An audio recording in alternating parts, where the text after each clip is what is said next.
আল্লাহর নবীর দলের পক্ষে যখন একজন মহিলা, তার ঈমান কেমন, এই আবু জেহেল তাকে পাকড়াও করলো, নির্যাতনের পরে নির্যাতন করলো। দরদির আমার, সেই মহিলাটার নাম কি?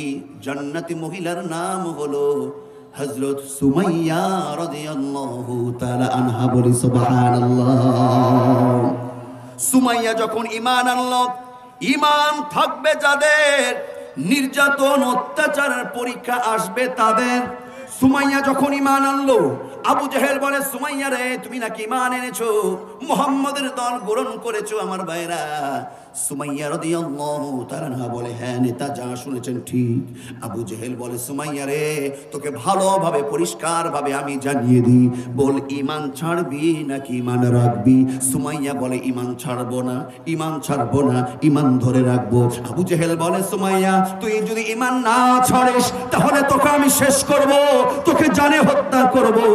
আমার ভাইরা, সুমাইয়া রাদিয়াল্লাহু তাআলা আনহা ঈমানের বলে বলিয়ান হয়ে শত পরীক্ষা কেমন ভাবে ঈমান দিয়ে সহ্য করেছে, একটু মনটা নরম করুন। আমার ভাইরা, সবাই ঈমান থেকে দূরে সরে না। বাংলাদেশও এইরকম সুমাইয়ার উত্তরসূরি অনেক মায়েরা বোনেরা আছে যারা পরীক্ষা সহ্য করেছে। স্বামীকে সেই নারীর কাছ থেকে অ্যারেস্ট করে নিয়ে চলে গেছে, কিন্তু অনেক বোন বাংলাদেশের আছে ধৈর্য ধারণ করেছিল। আমার বাংলাদেশের অনেক ভাইকে অ্যারেস্ট করে হাত পায়ের কুনিগুলো প্লাস দিয়ে তুলে তুলে উপরে ফেলা হয়েছে। তারপরেও ঈমান থেকে, হক থেকে 1 ইঞ্চি দূরে সরে নাই।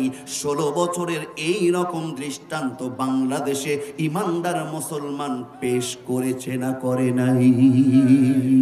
আওয়াজ দিয়ে বলুন। সুমাইয়া রাদিয়াল্লাহু তাআলা আনহাকে ধরে ফেলা হলো। সুমাইয়া রাদিয়াল্লাহু তাআলা আনহা বলে, একই কথা বলে, সকল অত্যাচার সহ্য করব, ঈমান ছাড়বো না। শুধু সুমাইয়া না, সুমাইয়ার কলিজার টুকরা সন্তান আম্মার রাদিয়াল্লাহু তাআলা আনহুকে ধরে ফেলা হলো। এক খুঁটিতে মা জননী সুমাইয়াকে বাঁধা হলো, আর এক খুঁটিতে আম্মারকে বাঁধা হলো। আম্মারকে বলে, আম্মার রে, তোরা মা এবং সন্তান যদি ঈমান না ছাড়িস তোদেরকে আমি মেরে ফেলবো। আম্মার বলে, আমরা জীবন দিয়ে দিব, ঈমান দিব না। সুমাইয়ারও একই কথা, সন্তানেরও একই কথা। আবু জেহেল বলে, আম্মার, তোর সামনে তোর মাকে আমি বেইজ্জতি করব, তোর মাকে আমি উলঙ্গ করব। সুমাইয়া রাদিয়াল্লাহু তাআলা আনহা কেমন ঈমান, যখন জুলুম আসে, অত্যাচার আসে, সন্তানকে বলে, কলিজার টুকরা সন্তান রে, ও আম্মার, খবরদার কাফের বেঈমানদের কোনো কথাই তুই শুনবি না। ওরা আমার সঙ্গে যা ইচ্ছা তাই করুক, আমাকে আমার ইজ্জত হরণ করুক, আমাকে জানে মারুক, তাও তুই ঈমান ছাড়বি না। আবু জেহেল এবার বলে, ও গুন্ডা বাহিনী তার দল লোকদেরকে বলে, বল্লমটা ধার দে। বল্লমটা অস্ত্র ধার দেওয়া হলো। সুমাইয়াকে বলে, সুমাইয়া, তোকে আবার বল, ঈমান ছাড়বি নাকি ঈমান রাখবি? সুমাইয়া বলে, একবারই তো বলেছি রে আবু জেহেল, যে ঈমান একবার গ্রহণ করেছি, ঈমান ছাড়ার জন্য নয়। আবু জেহেল বলে, গুন্ডা বাহিনীকে বলে, সুমাইয়াকে উলঙ্গ কর। এইদিকে সন্তান দাঁড়িয়ে, আম্মার রাদিয়াল্লাহু তাআলা আনহু দাঁড়িয়ে। আবু জেহেল বলে, সুমাইয়াকে উলঙ্গ কর। হাজার হাজার কাফের বেঈমানদের সামনে, আম্মার ওর সন্তানের সামনে মাকে উলঙ্গ কর। আমার ভাইরা, কি নির্মম নির্যাতন, অত্যাচার! একটু চিন্তা করুন। সুমাইয়ার গা থেকে এবার কাপড়গুলো খুলে ফেলা হয়, ড্রেসগুলো একে একে খুলে ফেলা হয়। সুমাইয়াকে এবার অর্ধ উলঙ্গ করে ফেলে। শুধুমাত্র সুমাইয়ার গায়ে প্রাইভেট 2টা ছোট পোশাক রয়েছে, আর কিছু নাই। আমার ভাইরা, আবু জেহেল বলে, সুমাইয়া রে, তোকে আর একটা সুযোগ দিতে চাই, ঈমান ছাড়বি নাকি ঈমান রাখবি? তোকে কিন্তু আমি বেইজ্জতি করব, উলঙ্গ করব। মায়ের এই দুরবস্থা, আম্মার দুই চোখ দেবে ধরে, মাকে বেইজ্জতি করে, মাকে উলঙ্গ করছে। আম্মার লজ্জায় পড়ে যায়। সুমাইয়া রাদিয়াল্লাহু তাআলা আনহা বলে, কলিজার টুকরা আম্মার রে, ওরা যা ইচ্ছা তাই করুক, আমার ইজ্জতের বিনিময়ে হলেও আল্লাহ তুমি আমাকে ঈমানের উপরে বলিয়ান রেখো। সুমাইয়া বলে আম্মার রে, ওদের কথা শুনবি না, ঈমান ছাড়বি না। দরদিরা আমার, এবার সুমাইয়া রাদিয়াল্লাহু তাআলা আনহার বুকে মারলো না, আবু জেহেল পিঠে মারলো না, ধারালো অস্ত্র বল্লম নিয়ে সুমাইয়া রাদিয়াল্লাহু তাআলা আনহাকে সমস্ত উলঙ্গ করে ফেলা হলো।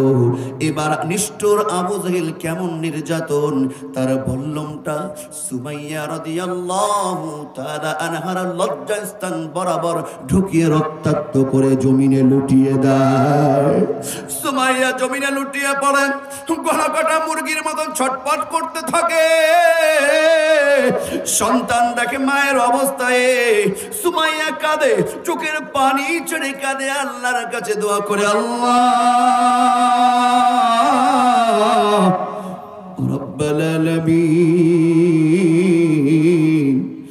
মাবুদ আমার তো কোনো দোষ নাই, আমার অপরাধ একটাই, আমি ঈমান এনেছি, হকের পক্ষে রয়েছি।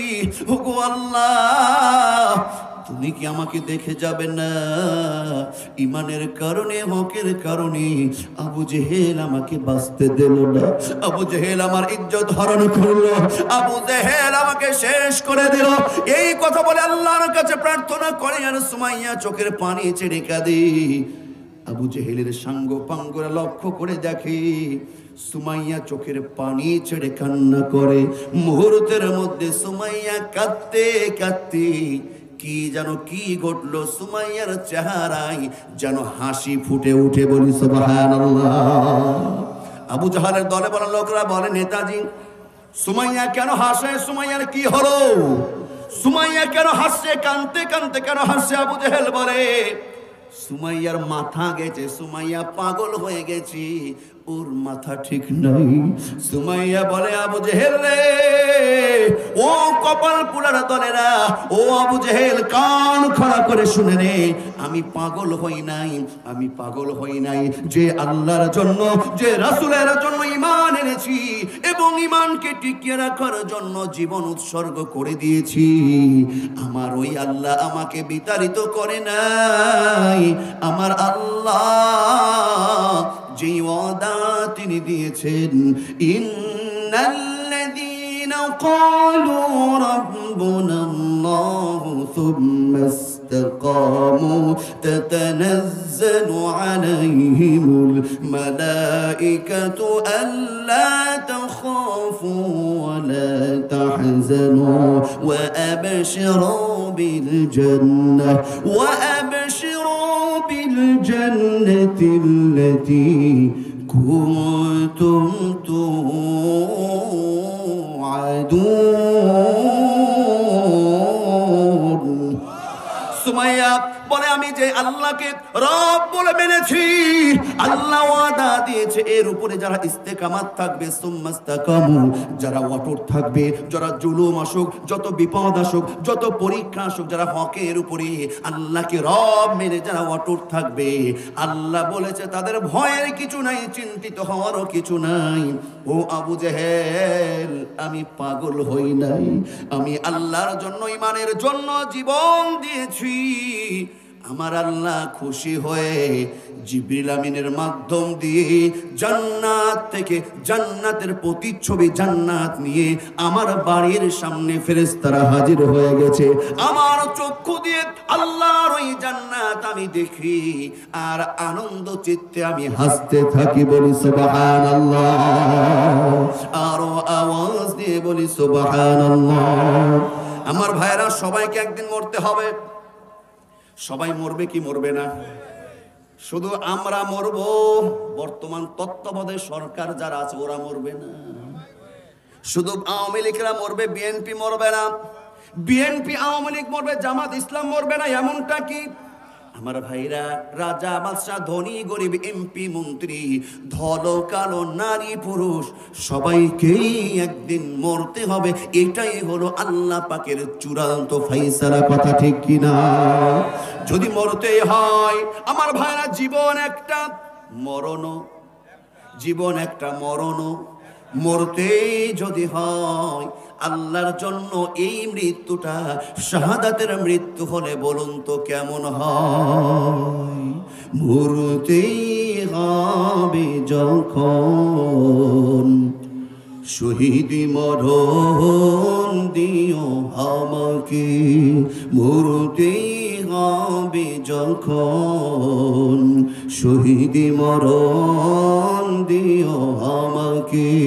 শাহাদাত জানি শুধুই জীবন, শাহাদাত জানি শুধুই জীবন, সে জীবন দিও আমাকে। মরতে হবে যখন শহীদি মরণ দিও আমাকে। রোগে শোকে মরণ দিও না আমায়, বিপদে মুসিবতে নিও না আমায়। এমন মৃত্যু দিও চোখ বুঝেও যেন, এমন মৃত্যু দিও চোখ বুঝেও যেন দেখি তোমাকে। মরতেই হবে যখন শহীদি মরণ দিও আমাকে, মরতেই হবে যখন শহীদি মরণ দিও আমাকে, শহীদি মরণ দিও আমাকে। বলুন আমিন, আর আওয়াজ দিয়ে বলুন আমিন।